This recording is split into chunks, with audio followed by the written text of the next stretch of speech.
बिस्मिल्लाहिर्रहमानिर्रहीम। अस्सलाम वालेकुम। आप देख रहे हैं हालात। मैं हूं सईद चौधरी। सुप्रीम कोर्ट के जस्टिस अतहर निल्ला 20 नवंबर को हुकूमत का तख्ता उल्ट देंगे, घर भेज देंगे इनको।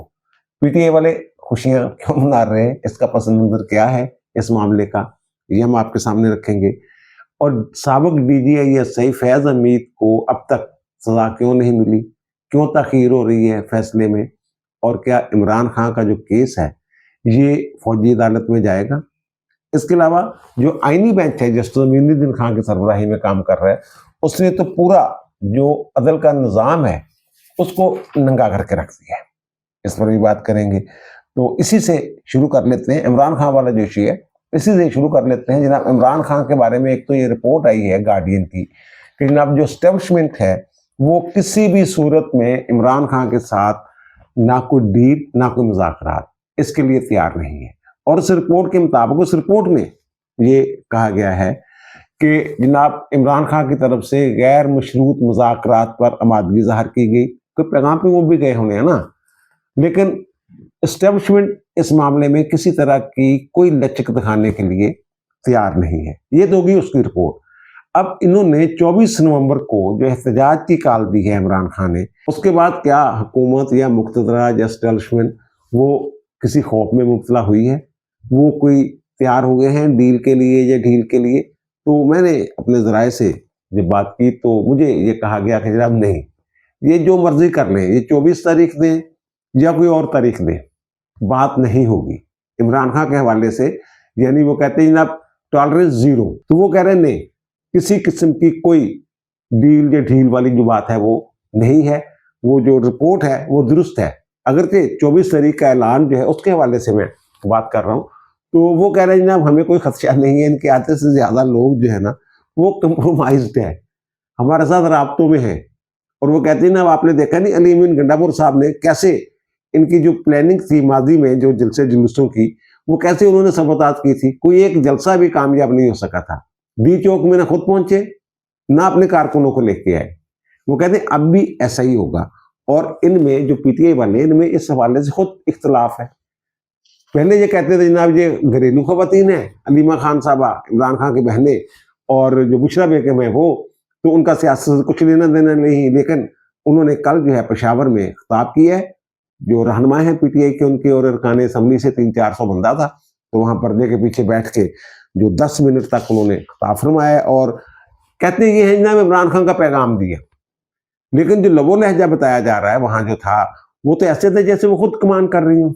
और वैसे भी ये बात ठीक है, अगर इमरान खान उनके जेरे कमान है, जेरे असर है, तो फिर बाकी किस खेत की मूली है। तो उन्होंने ये जनाब हुक्म जारी फरमा दिया है कि हर MNA जो है ना, और जो MNA का टिकट होल्डर है वो 10,000 बंदा लेके आएगा।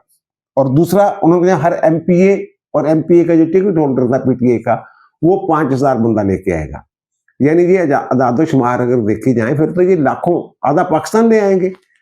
देखिए 80 इनके MNA 80 से जायद, अगर 10,000 बंदा वो इस हुक्म के मुताबिक ले आता है तो 8 लाख बंदा तो वही बन जाता है। 8 लाख बंदे वो ले आएंगे, तो बाकी MPA जो है वहां तो दिल धरने की जगह नहीं होगी। लेकिन वो जो मुख्तरा है जिन्होंने बात करनी है वो जो कह रहे हैं कोई बात नहीं, आने देर को इनसे बंदे इकट्ठे नहीं होने। और दूसरा उन्होंने ये भी फरमाया बीबी ने कि जनाब अगर कोई गिरफ्तार हो गया ना पहले कोई MP MNA, तो उसके खिलाफ भी कार्रवाई होगी और जो बंदा नहीं लाएगा उसके खिलाफ भी कार्रवाई होगी, पार्टी से फारग कर देंगे। इस तरह की धमकियां शमकियां उन्होंने दी हैं। और वो वैसे कल भी मैंने कहा था जो गौहर साहब हैं इनके, उन्होंने तो जनाब उनको बॉस कह दिया। ये कोई जमहूरियत वाला रवैया नहीं है इनका, ये बॉस वाला ही रवैया है। और इमरान खान साहब जो है डू और डाई वाली पोजीशन में पहुंचे हुए हैं, वो इंतहाई फ्रस्ट्रेशन का शिकार है, डिप्रेशन का शिकार है। उन्हें जो मुस्तकबिल में उनके साथ होना है वो होता हुआ नजर आ रहा है। और अलीमा खान जो हैं उन्होंने ये कहा कि इमरान खान ने जो पैगाम दिया है, एक दिन पहले उन्होंने बात की मीडिया के साथ जब मिलके आई हैं कि जनाब जो बलोचिस्तान वाले हैं और जो कराची वाले हैं, जो सिंध वाले हैं, वो अपने अपने इलाकों में अपने अपने शहरों में वो एहतजाज करें। लेकिन अब जो मिलके आए हैं इन PTI के रहनुमा अली मोहम्मद खान और सलमान अकरम राजा और दीगरान जो वकील वगैरह हैं, वो जो कहते हैं नहीं खान साहब ने कहा इस्लामाबाद पहुंचना है। और जो प्लानिंग समझ में आ रही है इनकी वो यही है कि जनाब इस्लामाबाद की तरफ मूव करेंगे और जहां जहां इनको रोका जाएगा वहीं ये धरना दे देंगे और पूरा जो सिस्टम है ये चोक कर देंगे। और दूसरी तरफ से ये कहा जा रहा है कि नहीं, इनको निकलने ही नहीं दिया जाएगा, और इन्होंने निकलना भी नहीं है। अपने पिछले विलाग में भी मैंने ये अर्ज किया था कि जो 24 नवंबर की इनकी एहतजाज की फाइनल कॉल है वो नाकाम हो जानी है। जिन्होंने रोकना है उनकी तैयारी पूरी है, और जिन्होंने निकलना है वो गूम गू की कैफियत में है। उन्हें खुद अंदाजा नहीं कि उन्होंने क्या करना है। इन्होंने कहा है, बुशरा बेगम ने जो बात की है कि जनाब ये जो गिरफ्तार हो जाते हैं फरमाइशी तौर पे, जनाब हम तो गिरफ्तार हो गए थे इसलिए जनाब हम बंदे नहीं ला सके। उन्होंने हिफ्ज़े मुक़द्दम के तौर पे ये भी कहा है कि जो गिरफ्तार होगा ना उसे भी फारग कर दिया जाएगा पार्टी से। तो कितने बंदों को फारग कर देगा? आधी से ज्यादा पार्टी जो है, जो एमएनएज और एमपीएस हैं, मुझे लगता है ये फारग हो जाएंगे अगर इस वादे पे जो, या इस जो खबरदार के इंतबा जो है इस पे अगर अमल किया जाता है। तो फिर ये मैं अर्ज कर रहा हूँ, तो मेरी लाहौर में कुछ लोगों से बात हुई है, मैं लाहौर की हद तक बात कर रहा हूँ, तो उन्हें एक तो बंदे नहीं मिल रहे, दूसरा वो खुद भी सामने आने के लिए तैयार नहीं है। इनके जो लोग हैं, जिनको टिकट होल्डर वगैरह जो बड़े बड़े इनके रहनुमा हैं लाहौर की सतह के, उनकी मैं बात कर रहा हूँ। तो बहरहाल ये मुझे जरा इनमें इख्तलाफ है। लीमा बीबी जो है वो अपने चक्रों में पड़ी हुई है, वो अपने भाई की मोहब्बत में सही और भरपूर तहरीक चलाना चाहती है। बुशरा बेगम के अपने कुछ मसाइल हैं। बहरहाल ये 24 वाला जलसा जो वहां से रिपोर्टें आ रही हैं उसके मुताबिक ये कामयाब होता हुआ नजर नहीं आ रहा है, इनसे लोग निकलने नहीं। और दूसरी जो मैंने बात की थी कि जनाब फैज हमीद साहब जो है गिरफ्तार हैं काफी अरसा से, और कहा जा रहा था जनाब वहाँ जो फौज में ट्रायल होता है फौजी अदालत में, मिलिट्री कोर्ट में, वो तो जनाब बड़ी तेजी के साथ जो है इख्तिताम पजीर होता है। तो फिर अब तक इनको सजा क्यों नहीं मिल सकी, या इनकी फैसला जो इनकी अदालत ने इनके केस का अभी तक फैसला क्यों नहीं किया? तो वो मैंने पता किया है, तो पता ये चला है कि जनाब जो GHQ में होता है ना मिलिट्री ट्रायल कोर्ट मार्शल, तो उसकी निगरानी जो करता है, जो हदायत जारी करता है, जो अथॉरिटी होता है, वो होता है एडजुटेंट जनरल। और हमारे जो आसम मलिक साहब हैं इस वक्त DGISI, ये 30 सितंबर को इन्होंने DGISI का ओहदा संभाला था। उससे पहले ये एडजुटेंट जनरल के तौर पे काम कर रहे थे। वो ओहदा कुछ महीना 1.5 महीना खाली रहा है। अब कहीं जाके 5 नवंबर को वहां जनरल अजहर वकास साहब जो है 4 या 5 नवंबर, तो उनका जो है एडजुटेंट जनरल के तौर पे तकर्रर हुआ है। अब वो आए हैं, तो अब जो है ये इनका जो प्रोसेस है मिलिट्री कोर्ट का, जो कोर्ट मार्शल वाला, वो प्रोसेस जो है वो शुरू होगा। यानी एक तरह से वो कहने मुअत्तल था। अब वो कहा जा रहा है, बताया जा रहा है कि 1 महीना या 1.5 महीने के अंदर अंदर इसका फैसला हो जाएगा। और दूसरा ये कि बहुत सारे लोग ये खबर दे रहे हैं कि जनाब इमरान खान वाला मामला शायद जो ठप हो गया है, क्योंकि मामला सुप्रीम कोर्ट में है और हुक्म इम्तनाई जो है वो हो चुका हुआ है कि जनाब ट्रायल कर लें आप, ये बंदे जो हैं आपके पास, लेकिन फैसला नहीं सुनाना।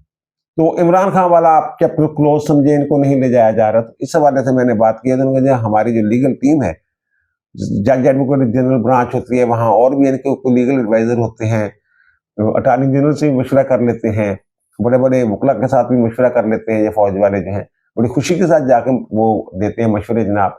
तो उनका ये कहना है कि जो फैसला है सुप्रीम कोर्ट का, जो हुक्म है, वो इमरान खान के मिलिट्री ट्रायल के रास्ते में रुकावट नहीं है। वो कहते हैं वो जो हमें रिपोर्ट मिली है, जो हमारे लीगल एडवाइजर्स हैं या जिन वकला से बात हुई है कानूनी माहरीन से, वो ये कहते हैं कि जो सुप्रीम कोर्ट ने, आपको याद ही होगा यार, इन्होंने चैलेंज किया था इमरान खान वगैरह ने, मिलिट्री कोर्ट्स में जो सिविलियंस का ट्रायल हो रहा है उसको रोका जाए। फिर उमर अता बंदयाल वाली जो अदालत थी, उन्होंने एक बेंच बिठाया, मेरे ख्याल 5 रुकनी बेंच था। तो ये देखे बगैर कि इससे पहले 5 रुकनी बेंच जो है वो मिलिट्री कोर्ट्स की कार्रवाई या सिविलियन का जो कोर्ट मार्शल है उसको जायज डिक्लेयर कर चुका हुआ है, उन्होंने वो ना उसको वो सारी दफात जो, यानी कि ऐसा कर दिया उस कानून के साथ के जो सिविलियन है उनका कोर्ट मार्शल नहीं हो सकता, ये हुक्म जारी कर दिया था। और ये इन्होंने 23 अक्टूबर 2023 को ये जजमेंट दी थी। यही अफरीदी साहब ने मेरे ख्याल खिलाफ किया था, और फिर जनाब इसके खिलाफ इंटर कोर्ट अपील आई supreme court practice procedure act के तहत, और 13 दिसंबर 2023 को उन्होंने जो पहले वाला फैसला था वो मुअत्तल कर दिया। और लेकिन साथ ही ये कह दिया कि जनाब जिनको तो थोड़ी थोड़ी सजाएं हैं या जो बरी होने वाले हैं उनको तो रिहा कर दिया जाए। 103 बंदों की शायद लिस्ट आई थी, 104 बंदों की। तो उन्होंने कहा जनाब जो जिनको ज्यादा सजाएं मिलने वाली है उनका आप ट्रायल मुकम्मल कर लें, लेकिन सजाएं जो है वो नहीं सुनाई जाएंगी जब तक ये फैसला नहीं आ जाता। अब तकरीबन 1 साल से ये फैसला जो है, ये केस जो है, ये ज़ेर इल्तवा है और ख्याल ये है कि जनाब शायद नए लोग जो हैं वो कोर्ट मार्शल के 9 मई के वाकयात में मुलव्वस है, उनका कोर्ट मार्शल नहीं हो सकता। सुप्रीम कोर्ट का ये फैसला सिर्फ 103 लोगों की हद तक मौसर है। नए मुल्ज़िम भी आ सकते हैं, उन्हें सजा भी हो सकती है। तो मुझे जो बताया गया है वो ये कहते हैं कि जनाब इमरान खान का जो कोर्ट मार्शल है, ये इमरान खान के अपने ऊपर मुनहसर है। वहाँ कानूनी मामला सारे तय किए जा चुके हुए हैं।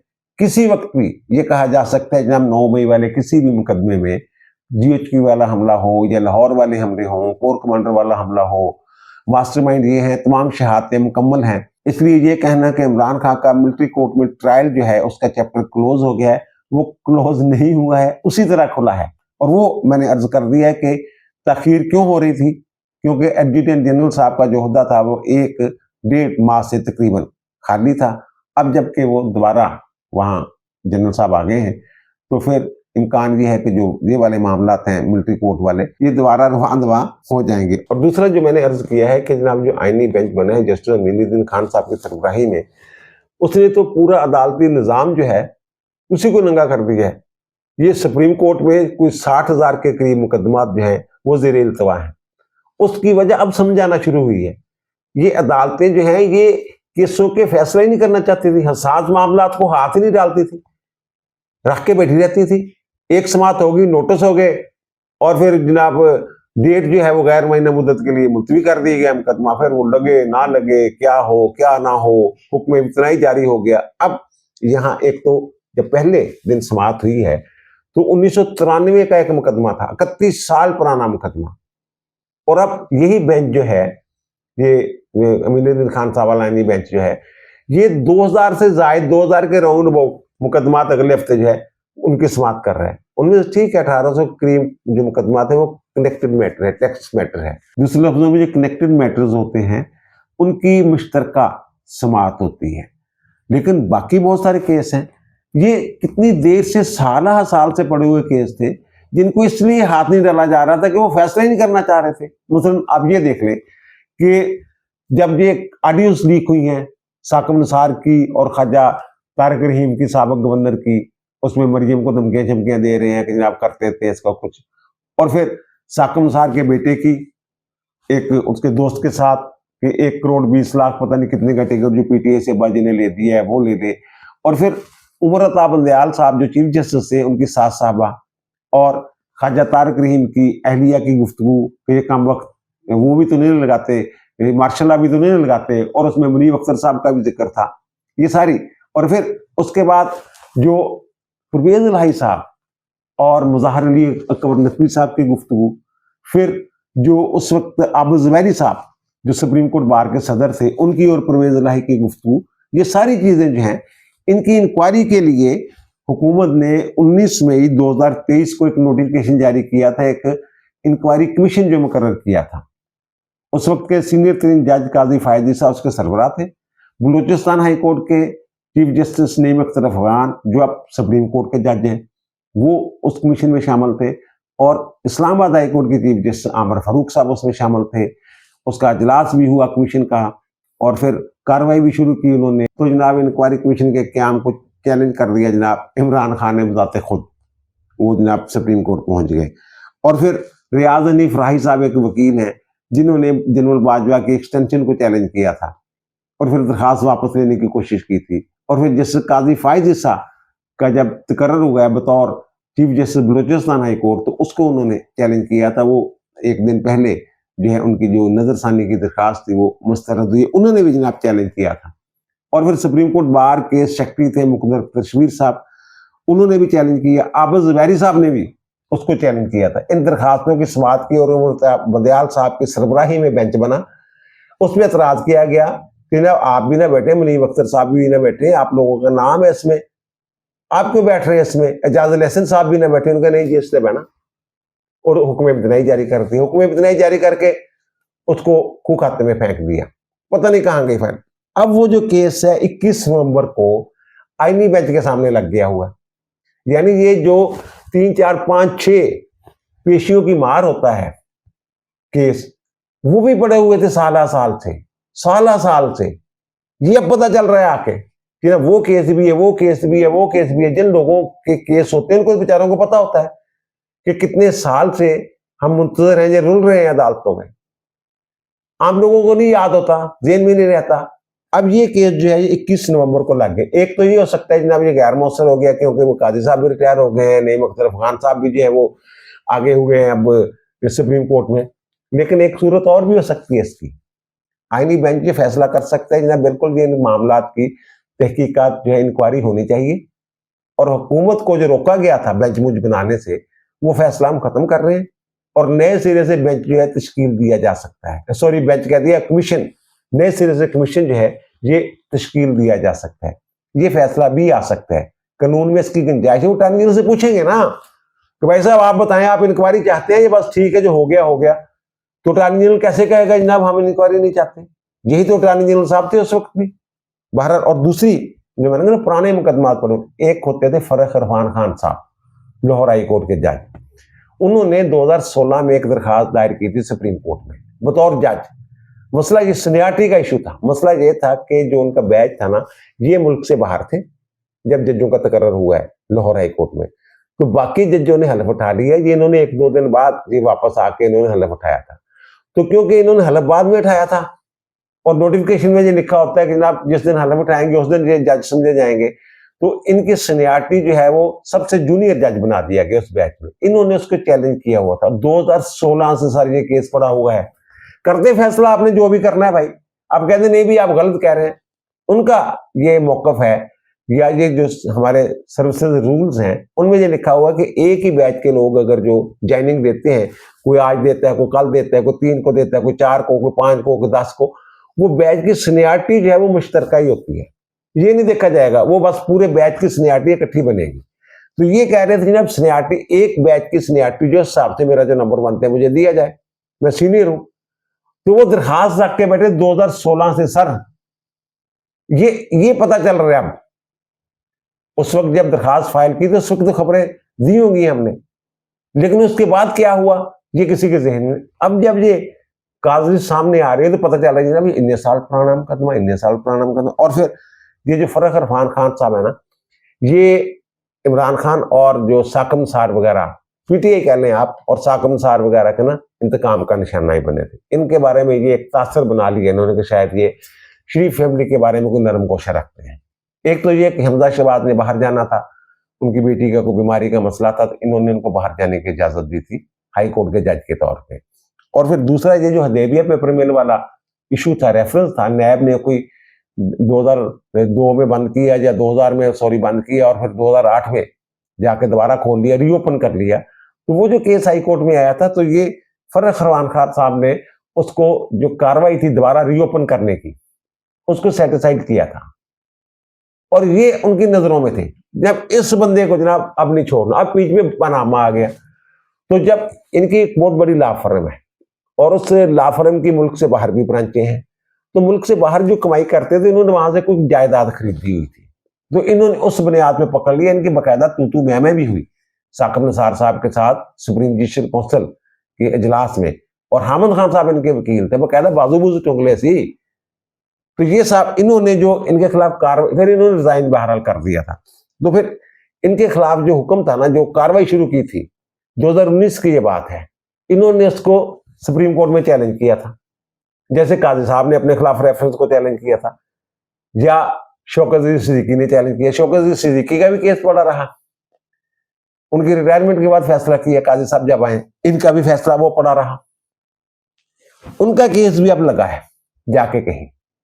ये हो रहा है, यानी ये आईनी बेंच में जो मुकदमा चल रहे हैं, सामने आ रहे हैं, उससे ये पता चल रहा है कि जनाब ये तो खुद ही फैसला नहीं करना चाह रहे थे अदलिया जो है, और आजाद अदलिया की बातें करते हैं ये सारे लोग कि जनाब अदलिया आजाद हो। वही मेरी जुर्रत तो करें फैसलों की।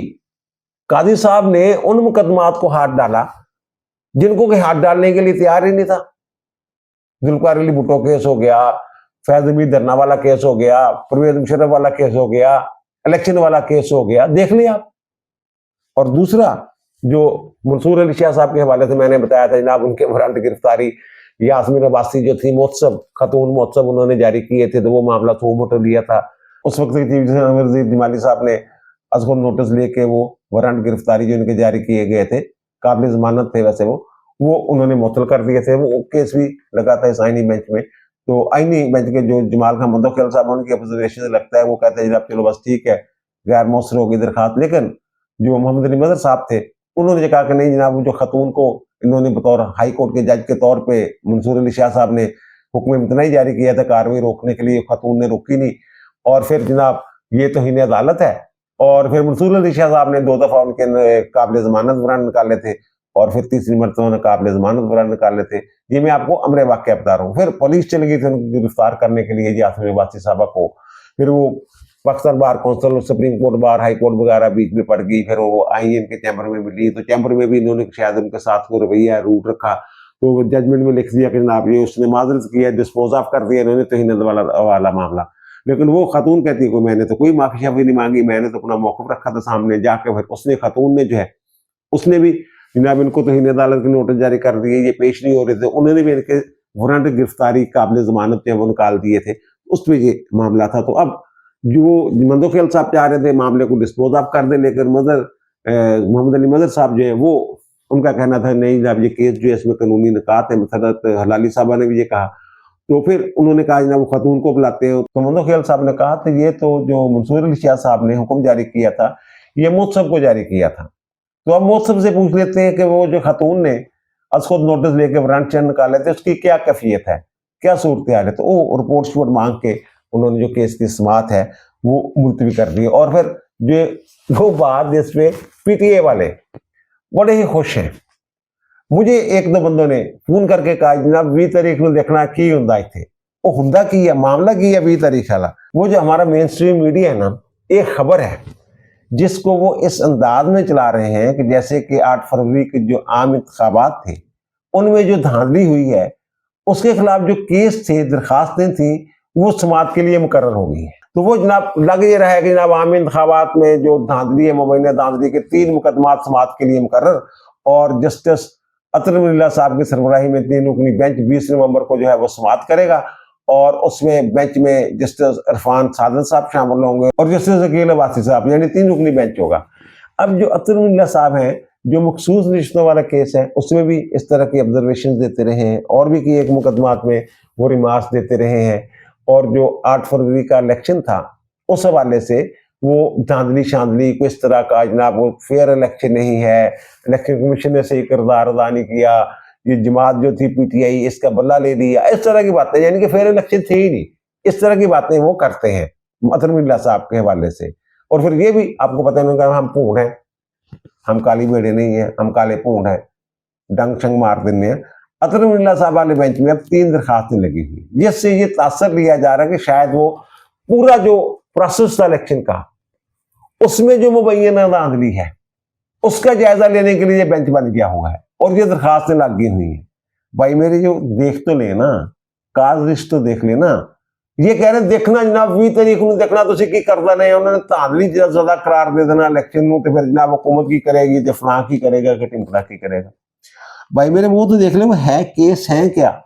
और भाई मेरे वो तो इलेक्शन ट्रिब्यूनल्स के जो फैसले हैं जनरल इलेक्शन में, जब एक उम्मीदवार जो है वो कहता है जनाब मेरे साथ ज्यादती हो गई है, धांधली हो गई है, जो कोई भी जो है वो ज़ाब्ते की कार्रवाई जो है वो दुरुस्त नहीं है, तो फिर वो इलेक्शन ट्रिब्यूनल के सामने इलेक्शन पिटीशन फाइल करता है, जिसे हम इंतखाबी उज़रदारी कहते हैं।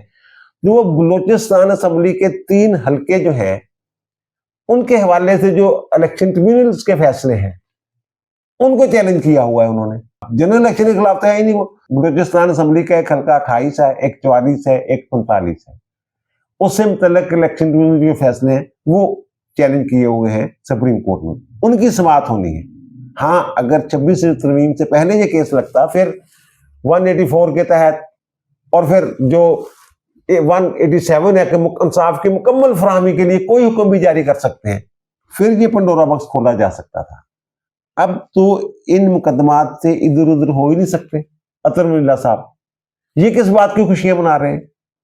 3 हल्कों का मामला है, और खबर ये लग रही है जनाब जो आम इंतखाबात हैं, जनरल इलेक्शंस, उनके हवाले से कोई बात हो रही है। ऐसा नहीं है भाई, और ना ही अतर मिल्ला साहब के पास इख्तियार है। 20 नवंबर को केस लगना है ना, रिमार्क जो मर्जी देते रहे, ये पूरा केस, जो पूरा इलेक्शन है, इसको नहीं खोल सकते।